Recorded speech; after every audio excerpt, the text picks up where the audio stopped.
Breaking news tonight, the report just out that 2 officers opened fire in the deadly encounter with that ICU nurse as President Trump makes a dramatic reversal, calling for de-escalation. New video capturing the moments before Alex Pretti was killed, what we're learning about who opened fire, and the president speaking out about the commander he just ordered out. Plus, our new reporting about the president's 2-hour-long meeting with Homeland Security Secretary Kristi Noem. Is her job in jeopardy as 2 Republican senators call for her to step down? Also tonight, the death toll rising from the dangerous cold gripping much of the country. 3 young brothers killed falling through an icy pond. Drivers stranded on frozen roads. Hundreds of thousands without power. The desperation settling in as families, you'll meet them, huddle together for warmth. The real estate brothers on trial for sex trafficking with the high-profile clientele, accused of drugging and raping dozens of women, what prosecutors allege they did to lure their victims. The fiery rocket launcher attack targeting a mayor, how he narrowly escaped.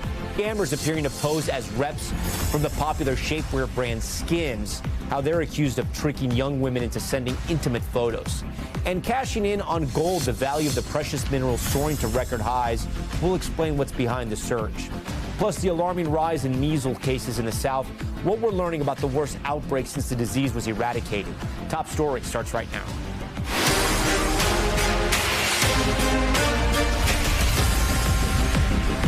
And good evening. We begin tonight with breaking developments on the situation in Minneapolis. The Department of Homeland Security saying 2 federal officers fired their weapons during that deadly encounter with ICU nurse Alex Pretti in Minneapolis.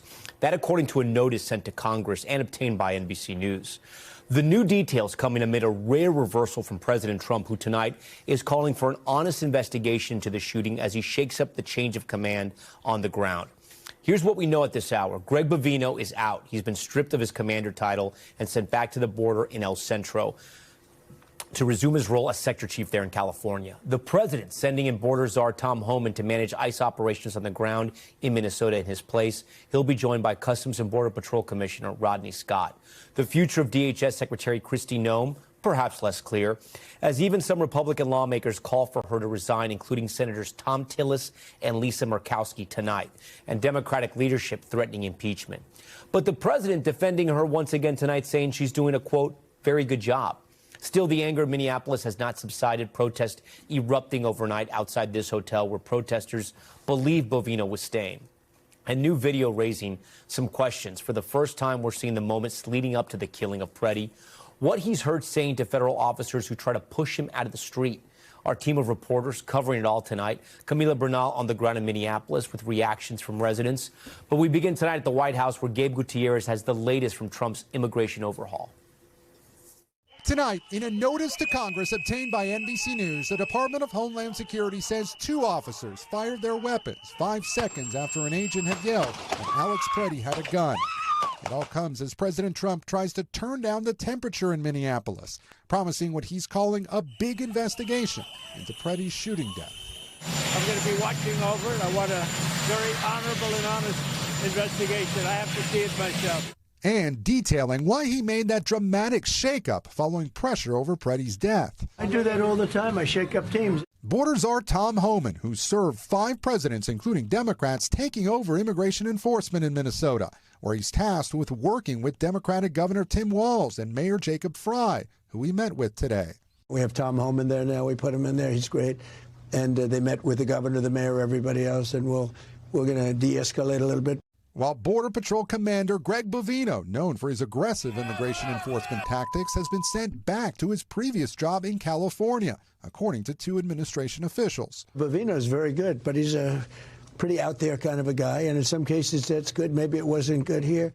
A senior administration official tells NBC News the president had grown increasingly disturbed by images of the violence taking place on the ground in Minneapolis, adding he doesn't like chaos unfolding on his watch.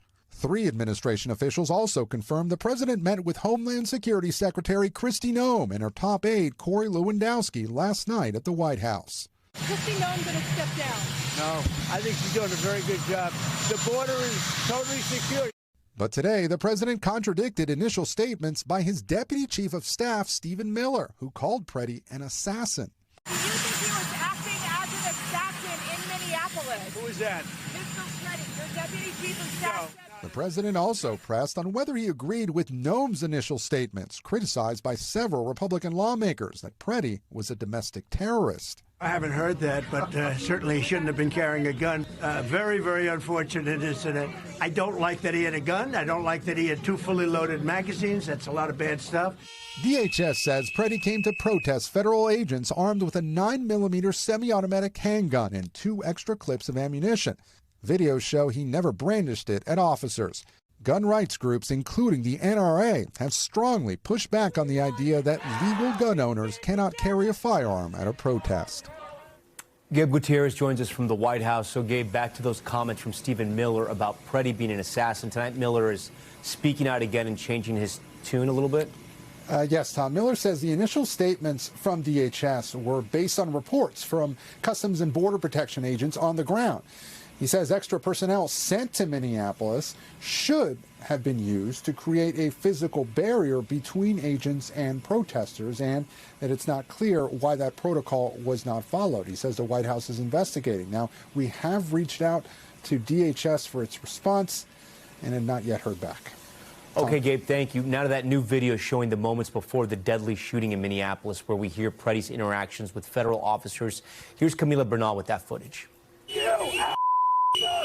Tonight, new video showing more of the minutes before the shooting death of Alex Pretti, where you can see and hear him in a confrontation with federal officers who are trying to push him out of the street. DHS says officers were trying to arrest the suspect with a domestic assault conviction. When protesters start gathering. Hey! Those new images following more clashes overnight. Anti-ICE protesters surrounding a hotel where they believed federal officers were staying. I hereby declare this an unlawful assembly. Police making 26 arrests. While tonight, 2 women have been charged with assaulting officers at a weekend protest. DHS saying one agent had his finger bitten off.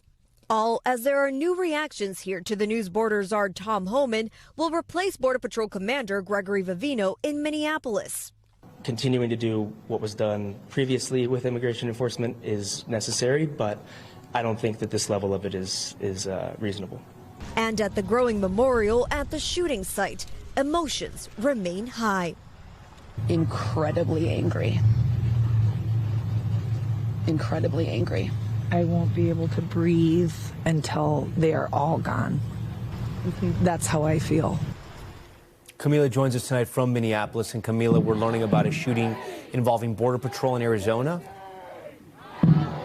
That's right, Tom, and I do want to point out that the noise that you're hearing is an Aztec ceremony happening here at the site of the memorial. But in terms of what's happening in Arizona, according to the FBI, this is a very different case. They were trying to detain a man who they believe was involved in human trafficking. They conducted a traffic stop, and that man fled from the scene. There was a CBP helicopter that was chasing that man. He shot at that helicopter. The agents returned fire. We now know that he is in critical but stable condition. Tom. Okay, Camila, thank you. For more on the major shakeup in Minnesota, I want to bring in the former director of ICE under President Obama, John Sandwig, and Hogan Gidley, GOP strategist and former White House deputy press secretary during the first Trump administration. Thank you for both being here. Hogan, I'm going to start with you. A growing number of Republican lawmakers, including Senators Tom Tillis and Lisa Murkowski, are calling for DHS Secretary Kristi Noem to step down. The president so far is standing by her. Do you expect that to last? I do, for the foreseeable future. Listen, it's pretty clear Donald Trump was looking to make a few changes on the ground there, not doing anything to Kristi Noem per se. I think he trusts her. I think he likes the job she's done on the border. That's what he said himself. But he also knows, likes, and trusts Tom Homan as well. And you'll recall after that first shooting, Tom Homan was out saying, we're going to let this investigation play out. We need to make sure these communities are safe and secure. And so he's in that community now in the state of Minnesota, having conversations with local leaders on the ground, trying to bring the temperature down. And sadly, even though he just tweeted about meeting with Governor Walz and the Mayor Fry of Minnesota, Minneapolis rather, the mayor comes out after that and says, we're not going to work with them. It's so frustrating because, as you know, These are laws that have been passed by both Republican and Democrat Congresses and signed into law by both Republican and Democrat presidents. These people are simply enforcing those laws. The temperature needs to be brought down. You don't need to impede these situations, but local law enforcement needs to work with the federal government, just like they are doing in all of these other states where you do not see the same level of violence or problems. John, do you think Secretary Noem is the leader that ICE and Border Patrol need right now? You know, Tom, I certainly have concerns about how Minneapolis was done operationally. You don't need to work at DHS long to know that pulling up Border Patrol agents and putting them in an urban environment, especially when you're facing this level of protest activity, a lot of which is protected by the First Amendment, is a really is a recipe in many ways for disaster, or at least what we've seen on television, right? The Border Patrol agents they're trained for a different environment. They operate in a high-risk, high-threat environment down there on the southern border where, like that case we just heard about, they're dealing with drug cartels and human traffickers. And you put them up and you can have them now policing things where you have to kind of draw that line between what constitutes impeding law enforcement versus what constitutes First Amendment protected activity is really hard. And I think that aggressive result we saw and in the lead up to the Pretti shooting, that aggressive way of handling those protesters is kind of what you expect. Look, I think it's a good move that Tom Homan is coming in, but certainly I think the way in which Minneapolis was managed, of course, it raises questions about Secretary Noem's leadership. Yeah. Do you think ICE ultimately pulls out altogether? Do you think they keep a small footprint there? What can Homan do? Tom, I think one thing that struck me all along about Minneapolis is we have sanctuary cities across the country, states where there are certain restrictions on the locals' ability to work with ICE. Yeah, immigration enforcement continues, and we don't see these images every day on the news. We don't see large protests out there. Immigration enforcement is done in a professional way that's targeted, and it's no less of an enforcement. I've always rejected this idea that you have to have what you see in Minneapolis or you have no immigration enforcement at all. The good news is Tom understands that. I had an opportunity to work with Tom for 5 years at DHS. Tom believes in enforcement. He believes in enforcing the laws, enforcing all the immigration laws, but he also understands how to do it professionally. I think that you can certainly return to a steady state in Minneapolis where we don't have the chaos we've seen on the streets, but you also continue to have immigration enforcement, especially prioritized against criminal aliens. Yeah, Hogan, I want to ask you, the president said something during his stop in Iowa today about Alex Pretti and him bringing a firearm to that demonstration. I want to play that comment, and then I want to ask you a question on the other end. Let's play that right now. I don't like that he had a gun. I don't like that he had 2 fully loaded magazines. That's a lot of bad stuff. And despite that, I say that's a very unfortunate. So, Hogan, we've learned from Minneapolis officials that Pretti had the right permits to carry that gun. The NRA has come out against, laws supporting these types of permits, the conceal and carry permits. If you go back to the history of the Second Amendment, we had this conversation yesterday. One of the key reasons the founding fathers wanted that there was actually so citizens could protect themselves from their own government, right? This is obviously going way back to the founding of this country. Do you think the president is going to alienate some of his base by saying that? I don't think he alienates them, but I do think this is a serious conversation to have because obviously Republicans are staunch supporters and defenders of the Second Amendment. And this person carrying a handgun on its face seems like it's fine if he's properly licensed and registered. Now, there have been reports out there that didn't have his license on him, nor did he have his concealed carry permit, which of course means he would be carrying it unlawfully. But it's one thing to bring a gun to a situation like that, which I think many Second Amendment supporters are fine with. It's quite another to be armed and then resist arrest at the very least, and at most begin to agitate and try to prevent law enforcement from doing its job on the streets. Hogan, you think he was trying to resist arrest? Hogan, you think he was trying to resist arrest, or do you think he had a face full of gas and he maybe didn't know what he was doing and he was standing physically and slipping on ice there on the street? Again, this is something I think that the investigation will uncover, but it's pretty clear. I've seen a lot of people get arrested in my day, and putting your hands behind your back and just standing still and letting it happen is the way to go. Not to mention the fact it turns out it's not that difficult to avoid being killed in a horrific, tragic way, and it's pretty easy not to get arrested as well, just simply by staying out of the way of the law enforcement officials on the ground there, just doing their job to enforce the laws that are on the books. John, is ICE's mission sort of tainted for the rest of the Trump administration? I mean, can they win back any sort of goodwill, or is that out the door? Not that ICE sort of has this reputation, right, of being sweet Boy Scouts. They have a job to do, and it's a tough job, and they're a part of law enforcement. But are the waters too tainted now?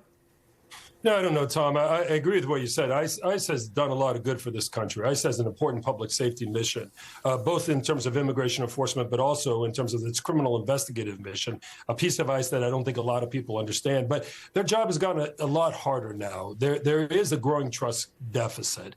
Unfortunately, when the secretary and others rush out with those conclusions that when the videos start releasing are contradicted, it undermines the credibility not just of the department, but of ICE itself. And that trust is critical to effective law enforcement. I think that I think there's a path forward here where ICE can return to what it does best, getting bad guys off the streets and let its, rather than being seen as political football, let its operational successes speak for itself. But no doubt it's going to be a long haul here. And real quickly, I would just say he's right in that I think a lot of people in these instances, it's a political Rorschach test. You take a look at it and one group says, wait a minute, these people are terrorists and they're trying to go out there and terrorize law enforcement. The other group looks at it and says, wait a minute, these people are murderers out there on the streets and these ICE agents are just stone cold killers. These types of conversations should not be happening because you need to take a look at all of the available evidence and say, while tragic, and while 100% preventable in my estimation, we should be talking about how to successfully, safely, and securely help these American communities return to a system of order as opposed to the chaos they've devolved in the last little bit. ICE plays a massive role in that. They did in the Obama administration. They are doing it in the Trump administration as well. And I think their reputation can, in fact, be healed if temperatures come down and you start to see some of the successes that have been racking up for this administration and ICE. Hogan Gidley, John Sadwig, a great conversation. I thank you both for joining Top Story tonight. We're tracking our other major story, the death toll rising as a bitter blast takes hold of much of the country. Right now, nearly 500,000 people still without power, dangerously low temperatures. And now we're learning about 3 young brothers who died in icy waters. George Solis is on the ground in hard-hit Nashville. In Louisiana, hundreds of drivers stranded for hours. The state's National Guard called in to break free this stalled semi-truck that had been trapped in the ice. 18-wheelers lining Interstate 20 this morning, several stuck out there late today, according to state police. Roads a mess from Michigan with a 17-car pileup in whiteout conditions to Virginia, where this tractor trailer slid off the road Monday night. Firefighters racing in to save the driver trapped inside. In Massachusetts, firefighters battling this 3-alarm blaze in sub-freezing temperatures.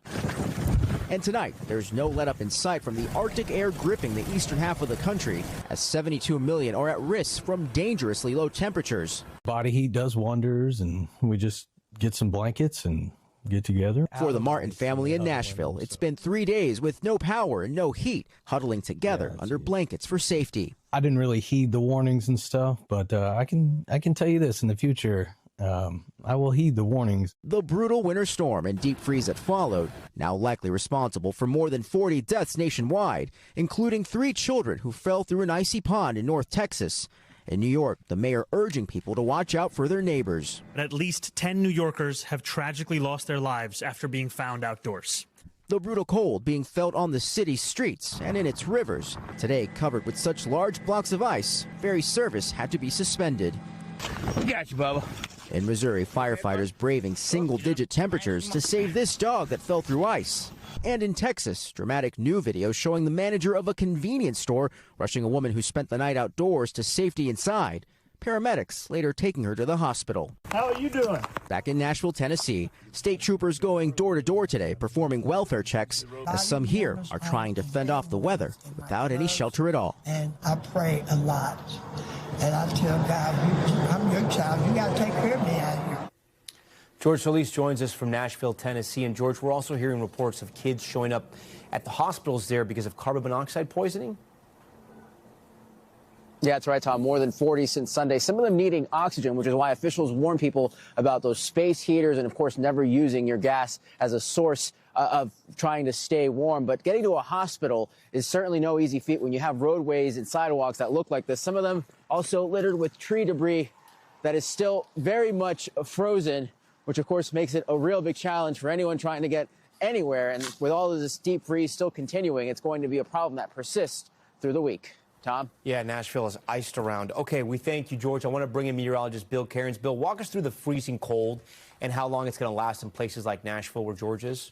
Yeah, and it's going to last right through this upcoming weekend, and it's going to get a little bit of a break, and then it's going to actually be worse than what we just dealt with. This next significant blast is frigid, even by anyone's standards for the middle of winter. So what we're looking at is just a few spots left here that have what we call freezing advisories and also freeze warnings. The spots from Cincinnati to Indianapolis, that's where it's going to be the coldest tomorrow morning. 72 million people. Notice Florida.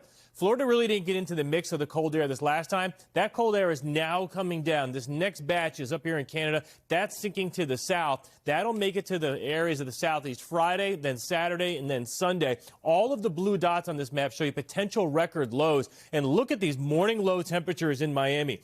36 degrees on Sunday. Jacksonville, Florida, 21 degrees. This is cold we haven't seen in many years, even in the Sunshine State. Yeah, I got to make sure that the family down south is okay. That's pretty cold for them. I know you're tracking that possible nor'easter, but the models are all over the place on this one. What's the latest? Has it changed at all? The trend is a little more offshore, which if you don't want snow, that's good. But it looks like no matter what, the Carolinas, especially the eastern half of the states, are going to get some snow out of this. This is our European computer model, typically our most reliable. Notice it really misses D.C. to New York. Boston maybe only a little bit, but Cape Cod. But there are some differences, as you mentioned, between our models. So our snow potential in the European, mostly in the Carolinas. But our American model is much more aggressive with the snow, especially in the mid-Atlantic to the Virginia. This purple would be heavy. So this is not etched in stone yet. This is still 4 to 5 days away. We'll figure it out. We know for a fact we're going to have a monster storm. If it was close enough to the coast, it would be a blizzard. If it's offshore, it's something we don't have to worry about. We'll figure it out in the days ahead. Bill, I know you're going to figure it out, right? Yeah, I got no choice. We appreciate it. Okay, now to the troubling rise in measles cases in South Carolina. The worsening situation there, now the largest measles outbreak since the disease was declared eliminated in 2000.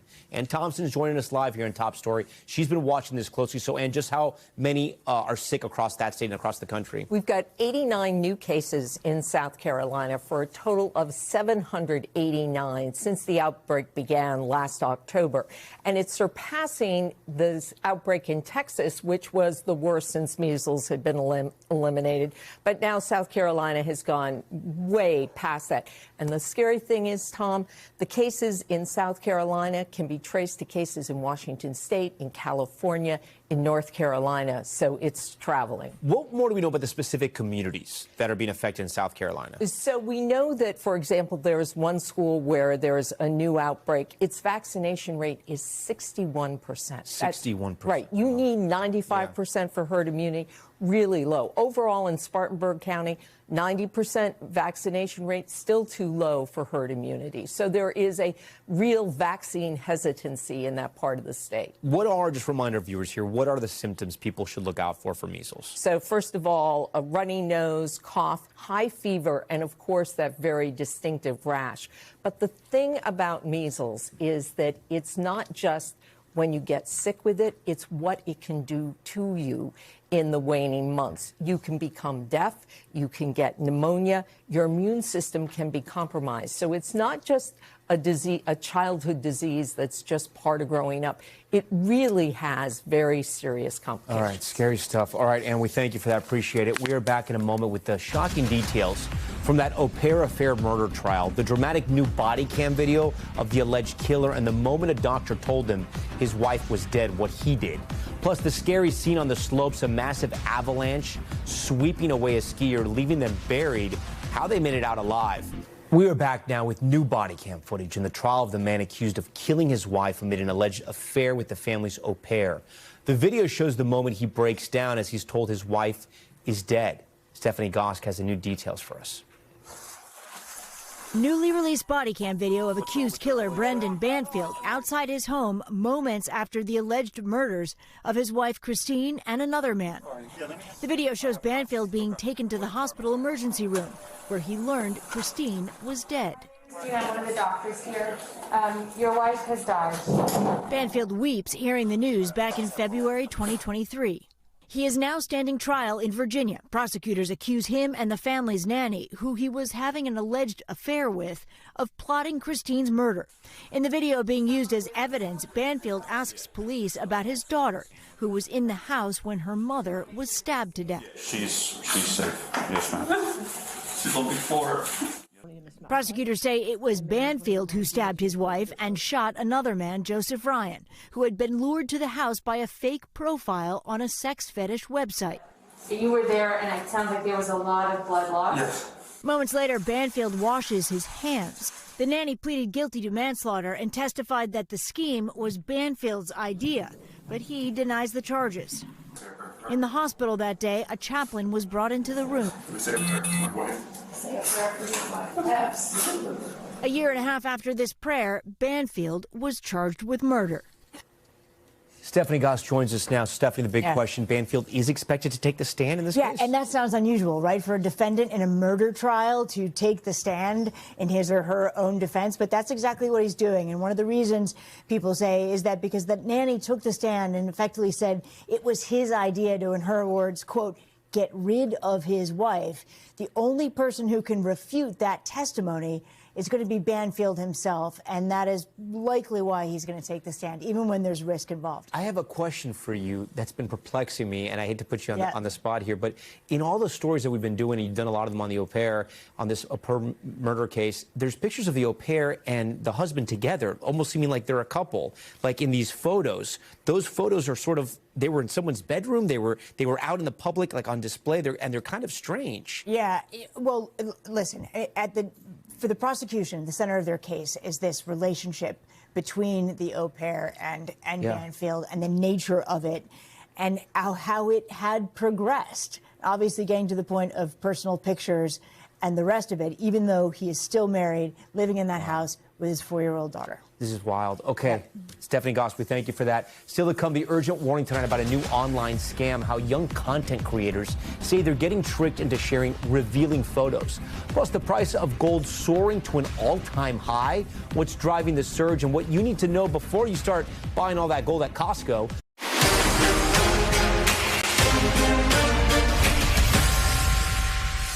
We're back now with that final report on what caused the deadly midair crash in Washington, D.C. last year.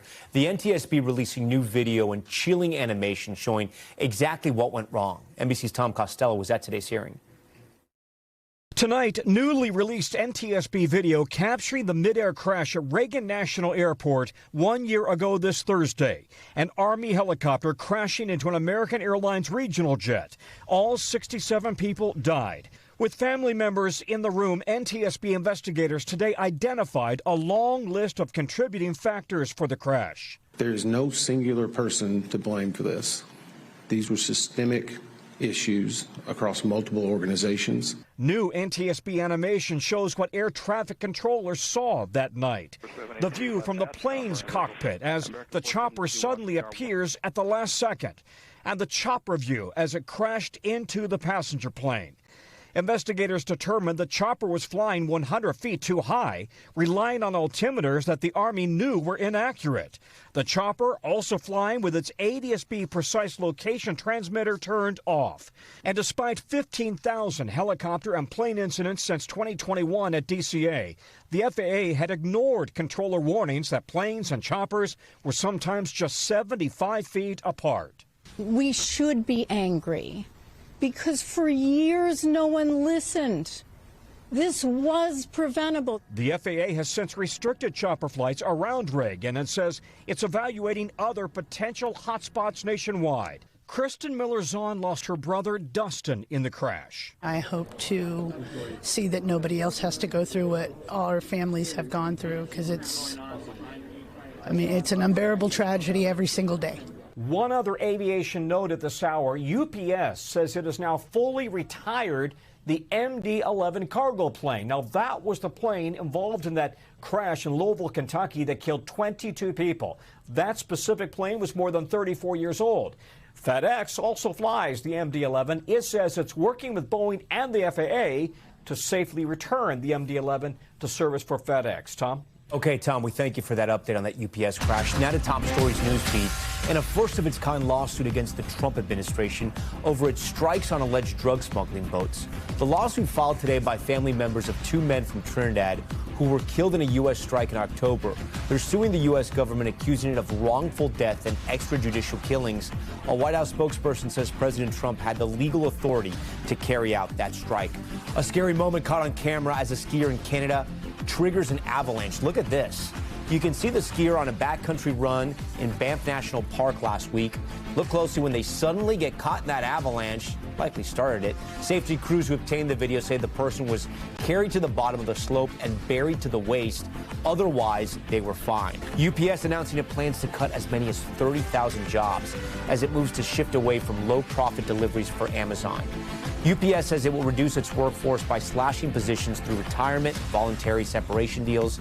This comes just a year after the company eliminated nearly 50,000 jobs and closed operations at almost 100 buildings. Okay, next tonight to the landmark trial unfolding in California. Social media giants facing a major lawsuit alleging their platforms get young people addicted and pose a serious threat to their mental health. TikTok and Snap both agreeing to settle to avoid a trial altogether. But Meta and YouTube will go to court where high-profile defendants, including Meta CEO Mark Zuckerberg, could testify. NBC business correspondent Brian Chung joins us now. Brian, this is the first of a few major suits. Walk our viewers through what this one's about. Yeah, and this is so significant because if a jury rules in this case that these social media companies are liable for young people's mental health, you'd imagine this would open up a huge Pandora's box of other people suing these companies as well. So again, what we're talking about here in this California case is a 19-year-old that alleges that because of the addictive nature of these social media platforms, which there were four named as defendants in this suit, TikTok, Snapchat, YouTube, as well as Facebook and Instagram. She alleges that they were detrimental to her mental health. And if a jury decides that there is a connection between these apps, addiction, and then mental health, they could put these companies on the line. Now, as you point out, two companies did settle before this jury selection even began today. That was Snap as well as TikTok. But again, you do have both YouTube and also Meta willing to go to court here. So we'll see what happens. It could be a many months long process. As we just mentioned, we could hear from some very high-profile defendants. Yeah, including Mark Zuckerberg, who is scheduled to testify on February 9th. I've got that circled on my calendar. I should mention that Meta did provide a statement. They said, quote, "We strongly disagree with these allegations and are confident the evidence will show our long-standing commitment to supporting young people." They point to these tools that they've offered to parents to limit their kids' screen time on these types of apps. Google saying something very similar, saying that parents have what they call robust controls. And they say that the allegations in these complaints are simply not true. But again, Tom, what does the jury say in this case? This is a case that's first of its kind and could set a major precedent. And two companies have already settled. Yeah, exactly. TikTok and Snap have both settled. They probably just didn't want to take this to trial. But what we're hearing on background from these social media companies is they feel like they can win on the merits. We'll have to see how the jury decides. Okay. Brian Chung, always great to see you. Thank you, my friend. Now to the trial of the Alexander brothers, known for their influence in the luxury real estate world. Federal prosecutors alleging they used their wealth and influence to sexually abuse dozens of women. NBC's Stephen Romo has more. For years, Orrin and Tal Alexander were high-flying luxury real estate brokers selling some of the most expensive properties in the country. Now they and a third brother, Alon, are on trial in Manhattan for sex trafficking, accused of drugging and raping dozens of women. But during opening statements today, federal prosecutors said for over a decade they masqueraded as party boys when they were really predators. Prosecutors allege the brothers lured women and girls with promises of parties and trips and then worked together to rape them.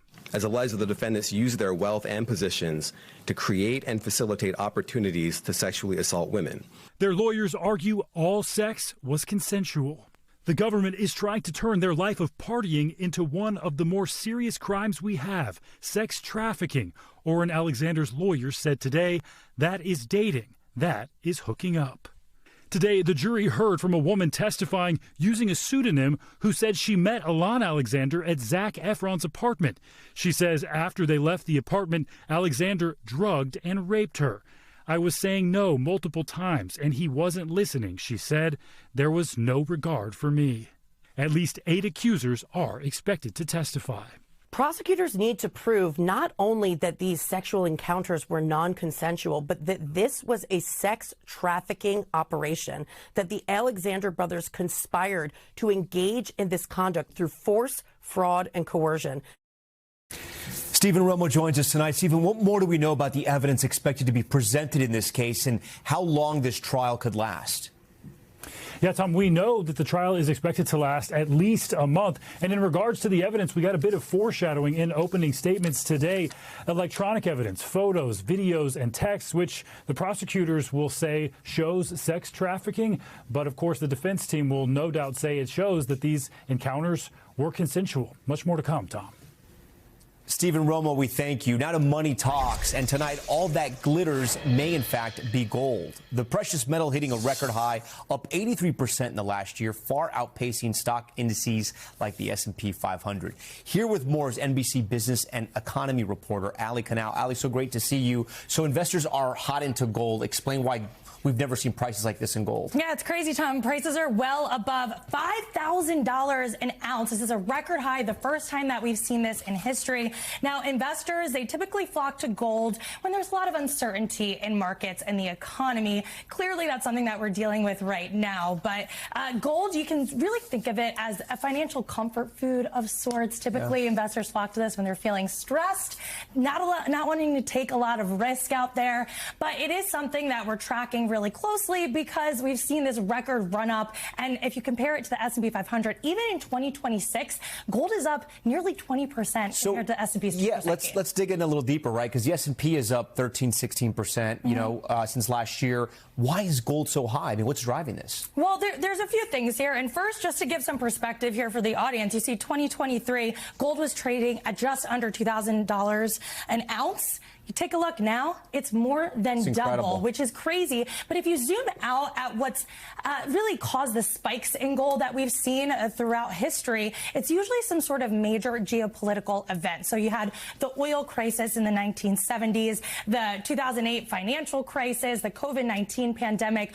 All of that led to a spike in gold. Right now, there's a lot of uncertainties in this market. We have the TBD factors of Venezuela.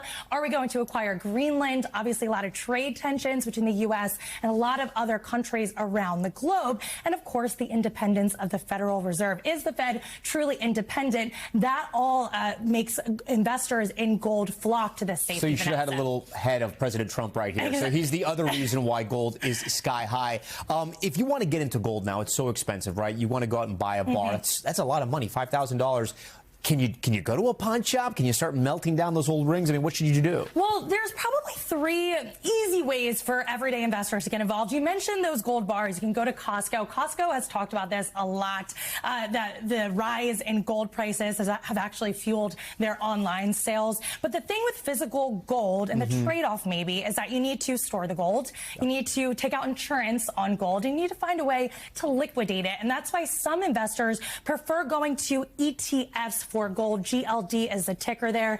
That is liquid. It's easy to trade. You just don't control or own the physical And you pay asset. probably a small fee. And usually you pay a small fee. Another way, though, to get maybe indirect exposure is gold mining stocks. Now, these are I thought you were going to have us go out there mining for gold. Yeah, no, we don't have to mine for gold. There are companies that will do that for us. Now, if we invest in those companies, you always want to know what you're investing in. Gold is a factor there when it comes to the profits and the stock price, but also the management decisions, geopolitical tensions, all those external risks you want to keep in mind as well. But still another way to maybe have some access and hedge a little bit. Great. No, that's a great tip right there. We know gold's not the only precious metal. Silver has also sort of skyrocketed, come back down a little bit, back to earth. Where's silver right now?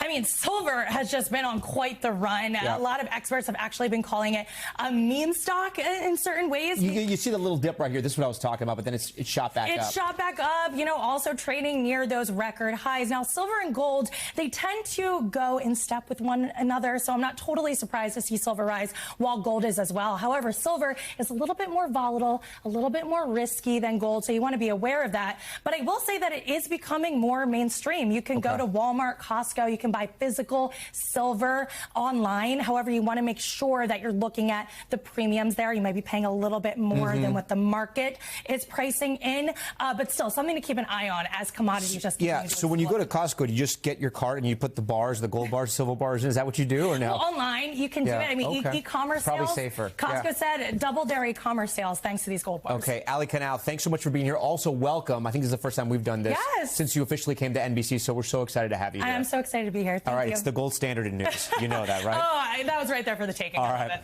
Coming up next, an apparent assassination attempt overseas. This is crazy. The wild video showing the moment two assailants fire a rocket-powered grenade at a mayor in the Philippines.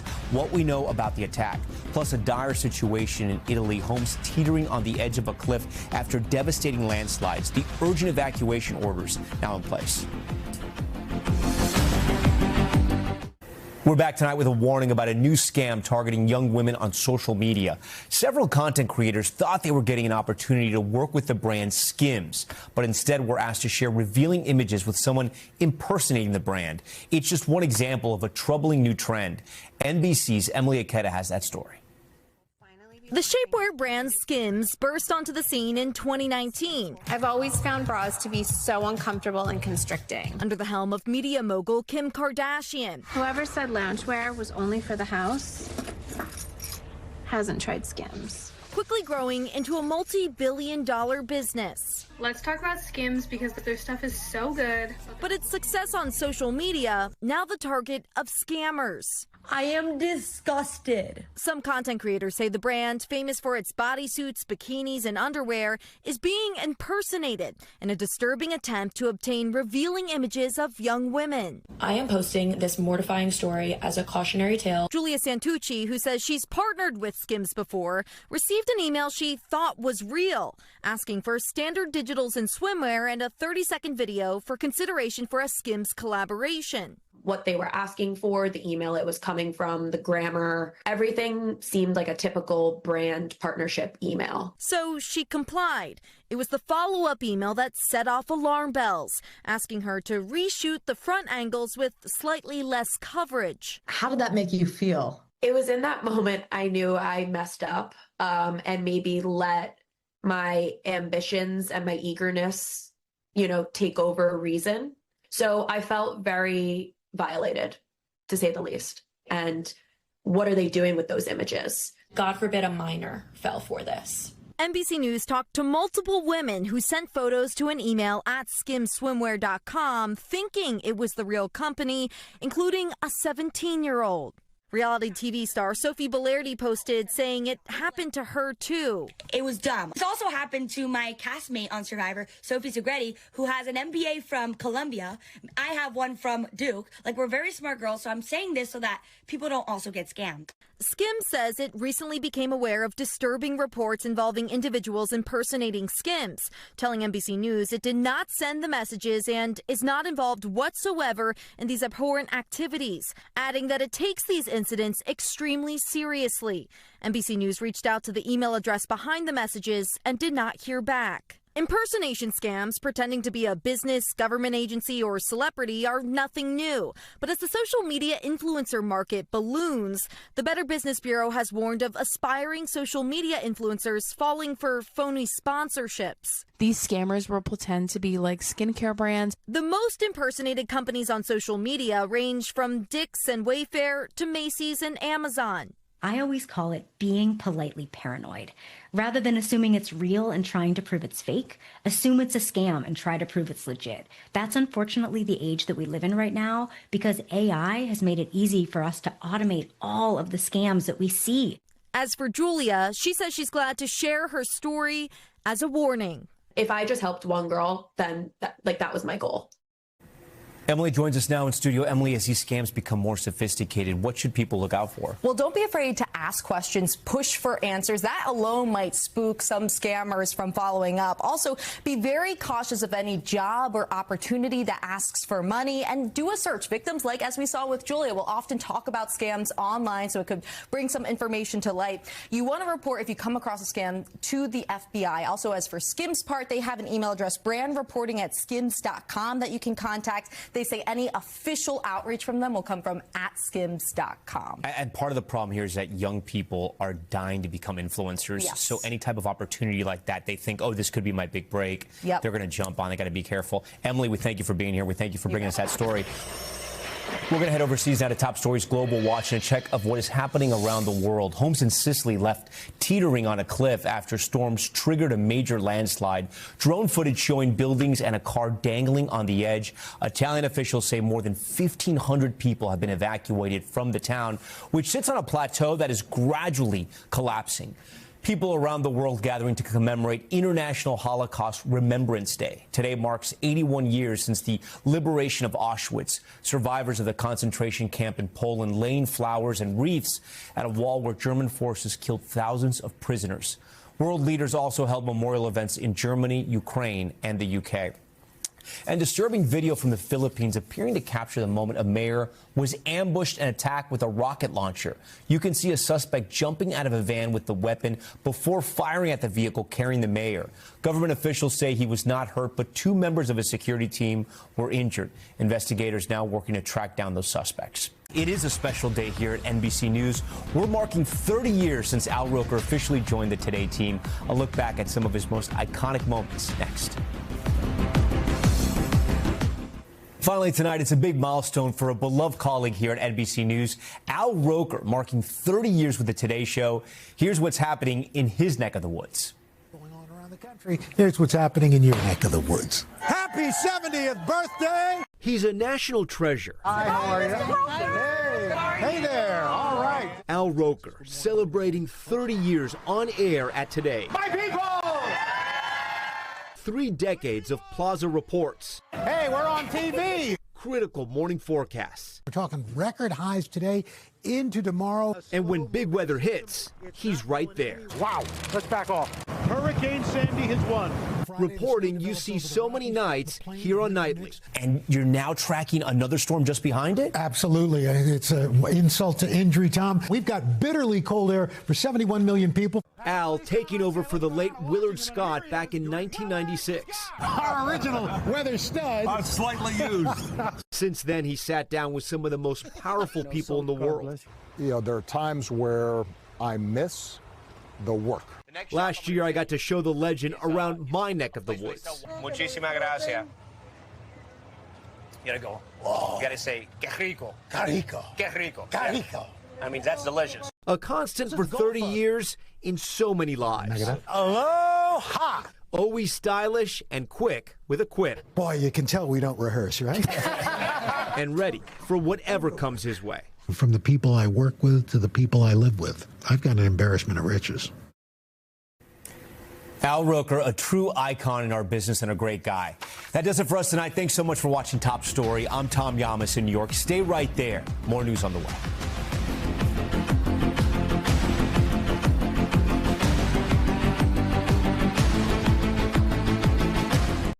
We thank you for watching, and remember, stay updated on breaking news and top stories on the NBC News app or watch live on our YouTube channel.